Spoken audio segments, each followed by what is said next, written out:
AITA for unsubscribing to my longtime friend's YT channel because she started making mommy content. I've found myself in a bit of an issue, and I want to determine if I'm in the here. So, let me start with the origins. I've been friends with Lisa since high school. We know each other for 18 years now and even went to the same university. Our friendship started getting worse during COVID and the spread of fake news. Lisa believes in conspiracies, but she's still a good friend. It's the first time our unbreakable friendship looked breakable. Fast forward to a couple of years ago when Lisa became a mom. It was such a joyous moment for her, and I couldn't be happier for her. She had a YouTube channel to document her motherhood. Before she just did some of her dance videos and artsy things like drawings. She's very creative. I'm an antinatalist, but I still subscribed, liked her videos, and commented with enthusiasm. It tried to support her channel. It's a side hustle and she makes like $50 a month.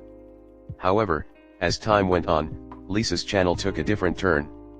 It became exclusively focused on motherhood content, parenting tips, baby product reviews, breastfeeding advice, and also some weird things about how perfectly fine products are not trustworthy anymore, the conspiracy thing. Now, don't get me wrong, I totally respect her choice and support her as a mother. But it just wasn't my cup of tea dealing with this false information about perfectly fine things. My feed started to feel cluttered with content I had absolute no interest in.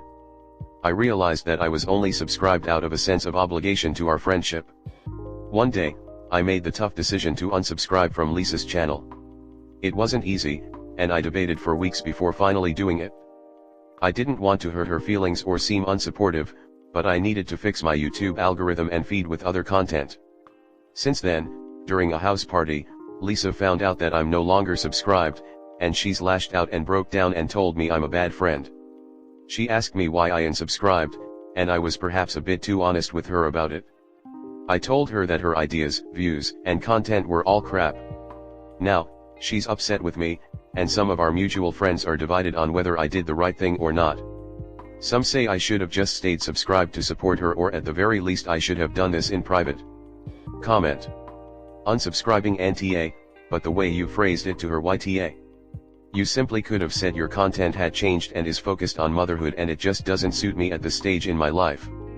Instead you told her it's crap, she's a crazy conspiracy theorist and a threat to moms. Is there an easy way to not see the channel while not unsubscribing? I did a quick Google and it seems to be possible with extensions, but not sure how feasible it is. AITA. You had me at the conspiracy theories. Mommy content is fine enough as a concept, but it's a very niche genre that doesn't real appeal to non-moms. Mix in the right-wing conspiracy garbage and I'm out, blocking, and reporting the BS. If Lisa's channel is in a place where she even notices or gets impacted by the loss of a single subscriber, she needs to realize this is a hobby/pet project and not an actual job. Again, there is absolutely nothing wrong with that, in general at least, but getting aggressive with friends about lost clicks is an move. Esh. You don't owe her a subscription just because you're friends. If the content she offers no longer interests you, you were right to unsubscribe.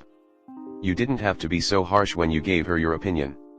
You criticized her as a person and that affected your friendship. You should have simply told her that the channel didn't suit you anymore. AITA.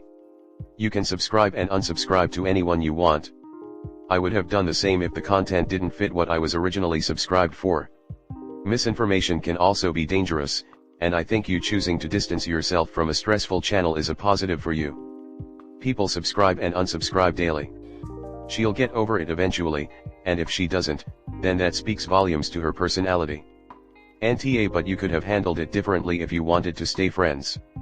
Yeah, you know I'm not really into kids and the whole motherhood thing, so I unsubscribed.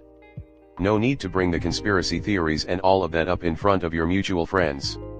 It became accusatory, which is always going to put the person on the defensive. In my view, you'd be perfectly justified in dropping Lisa as a friend because she sounds kind of nuts, but that wasn't your question. This is your money. This is her business. You don't have to use your money to support her business if it's not something you're interested in. Whether calling her content crap was an move or not is another post. Next story 2. AITA for telling my friend that their need to always be included in everything frustrates me. My friend, let's call them Chris, has diagnosed BPD, which makes them have mood swings and often feel, irrationally, as they themselves admit, like they're not part of the group. We live in a shared apartment with our other friend, Jack. We've been friends for a long time, and we're all very close and always try to accommodate each other's emotional needs. Chris has this thing when they absolutely have to be included in every conversation. More often than not they're not interested in it, they just need to hear everything so they don't feel like they're not part of the group. Usually I'm perfectly fine with that, but it can reach levels that I personally find absurd and annoying. For example, Chris is trying to sleep after an all-nighter. Naturally, everyone starts whispering when we think they're asleep, but they speak up multiple times, asking us to stop whispering, more and more annoyed. This is a common occasion. I'm trying to control the volume of my voice and remind everyone to do the same, but if I forget to actively think about it and they look like they're asleep, I start getting quiet because I feel like it's impolite to be loud around someone trying to rest and I fear them waking up and being angry about it. Logically I know I should do the opposite because they asked, and I'm trying to, but I can't help it sometimes. It kind of makes me feel like they're eavesdropping and it's uncomfortable. I don't think everyone should always contribute something to the conversation, but those very specific situations just seem weird to me. You express that you don't care about what's being said, and you're not even around for it, but you still demand that we always keep in mind if you can hear it clearly or not. Whenever I share something with Jack, and they're not around but heard that we were talking, they rush back to ask what that was about and get offended if someone says it doesn't matter, like I'm purposefully keeping from them that I just asked Jack to clean his cat's litter box, that kind of trivial stuff, or if it's something personal. The fact that I have to repeat meaningless things that don't concern them at all the time is frustrating and annoying.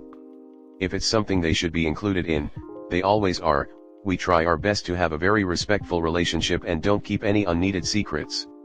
If it's not, I think they should just let it go, or it just comes off as being really nosy. I feel like I'm not allowed privacy with other people at all. I want to talk to them about it, not berate them or anything, but tell how that makes me feel, but I fear that my emotions are irrational and I'll just offend them. They told me before how not being included makes them feel and they have been offended before when I pointed out some things that we could try to work out a compromise on, because they have a condition and they can't help it. AITA. Comment. Mental illness is not someone's fault, but it is their responsibility. Does Chris have a therapist? They need one to develop skills. You are not obligated to upset yourself to accommodate someone else. Look, I'm gonna be real, I didn't read this whole thing. I also have BPD, so I get it. But Chris is handling their disorder incorrectly. When you are plagued by feeling like an outsider, your imperative is to do the healthy thing, which is to do therapy about it. Things like ACT and CBT can make huge differences in how well we feel and function. The fact that Chris insists on being present for every conversation is frankly really creepy, and wouldn't be tolerated in my household or my social circle. What Chris is asking from you all is for everyone in their life to adjust to accommodate their illness, when in reality it's Chris' job to put in the work to manage their illness so that the world isn't expected to make special allowances for them. You are NTA, and not only do I think you should tell Chris the truth, I think you and the other roommates need to discuss and rearrange the rules of the household. Everyone has a right to privacy. Chris should not be allowed to sit in on every convo. And if that challenges their BPD and makes them split or swing or lash out, tough, to be frank. We with BPD will be happy and successful in life when and only when we learn how to master our disease, and not the other way around. Chris' disorder isn't your problem. My ex-wife had BPD, we split for unrelated issues, and she often felt like this. However, she knew that what she thought and the reality of the situation were often different from each other. So she got help. She went to therapy and did the work needed to manage things. Of course she had a wobble every now and then, but that's where she could rely on me to tell her when her emotions were valid or she was being a numpty, our code word for the BDP mind talking instead of her logical mind. Trying to be included in everything is impossible. It simply leads to frustrations all around. You and your other housemate need to sit Chris down and have a calm conversation about how this is impacting everyone and why you cannot include them in every conversation. That it is impractical, impossible to implement, and unfair to you all. Whatever condition someone has, they need to take ownership of making sure it is managed. It is not your responsibility to bend over backwards to make them feel comfortable. It's their responsibility to work on their insecurities. NTA, and remember, Chris might have a mental illness but they're still responsible for their reactions and behavior. Parroting another person in this thread, Sounds like they aren't managing their BPD in a healthy way. Be prepared for the lashing out, but know that your request is incredibly reasonable. Edited for pronouns.